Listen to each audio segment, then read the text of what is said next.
Congress party Sircilla constituency అభ్యర్థి, constituency incharge అయినటువంటి కేకే మహేందర్ రెడ్డి గారు సిరిసిల్ల పద్మశాలీల గురించి అనుచిత వ్యాఖ్యలు మాట్లాడడం సమంజసం కాదు. ఒక ఆసామి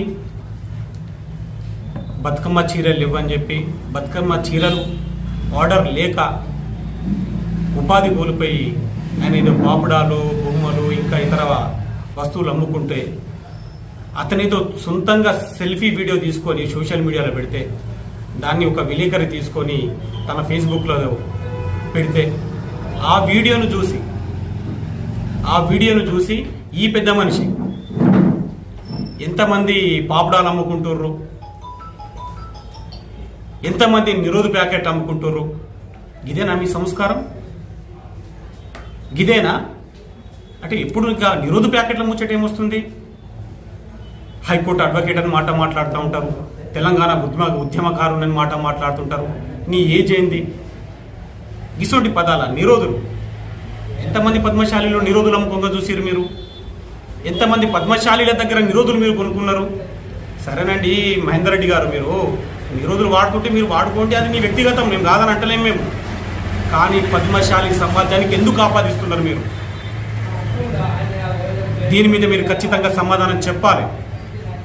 చెప్పకపోతే పద్మశాలి సమాజం మొత్తం కూడా పార్టీలకు అతీతంగా జేఏసీగా ఏర్పడి నిన్ను ఖచ్చితంగా నిలదీస్తాం, నిన్ను ఖచ్చితంగా క్వశ్చన్ చేస్తాం, నిన్ను ఖచ్చితంగా సిరిసిల్ల పట్టణానికి రాకుండా అడ్డుకుంటామని చెప్పి తెలియజేస్తా ఉన్నాం. అదేవిధంగా నేను గౌరవ రాష్ట్ర ముఖ్యమంత్రి గారికి నేను అడుగుతా ఉన్నాను, మీ నాయకులకు ఇదే చెప్తున్నారా? సిరిసిల్ల కాన్స్టిట్యున్సీలో ఒక 80,000 ఓటు బ్యాంకు ఉన్నటువంటి పద్మశాలి సమాజాన్ని ఈ రకంగా అవమానించమంటున్నారా? ఇదెక్కడి న్యాయం? ఇదెక్కడి ధర్మత? అధికారం వచ్చింది కదా అని చెప్పి కళ్ళు నెత్తికెక్కి ఇష్టారాజ్యం మాట్లాడితే ఇక్కడెవడు సహించేటోడు లేడు, ఇక్కడెవడు పడేటోడు లేడు.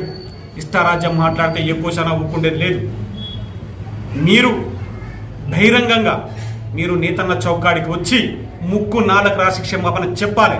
చెప్పకపోతే ఈ 7వ తారీఖున సీఎం గారి ప్రోగ్రాం ఉంది సిరిసిల్లలో, అదే వెమ్లవాడలో. పద్మశాలి సమాజం మొత్తం ఆ ప్రోగ్రామాన్ని మేము అడ్డుకుంటామని చెప్పి తెలియజేస్తా ఉన్నా. మీరు బహిరంగంగా బేషరతుగా మీరు ఖచ్చితంగా మీరు క్షమాపణ చెప్పాలి. ఏ కోశాన కూడా ఊపుకుండే ముచ్చట్లేదు. దేనికైనా దిగుతాం. నువ్వు ఎన్ని కేసులు పెట్టిస్తావో చూస్తాం, నువ్వు ఎంతమందిని జైలుకు పంపుతావో చూస్తాం, ఎంతమంది మీద రౌడీ షీట్లు ఓపెన్ చేపిస్తామో చూస్తాం. మేము చూద్దాం. కేకే మహేందర్ రెడ్డి గారు, దయచేసి మీకు మరీ చెప్తా ఉన్నా, నోట్లు అదుపులో పెట్టుకోండి. మీరు ఇష్టం వచ్చినట్టు నోరు దొరికితే మంచిది కాదు. మీరు బహిరంగ క్షమాపణ ఖచ్చితంగా చెప్పాలని చెప్పి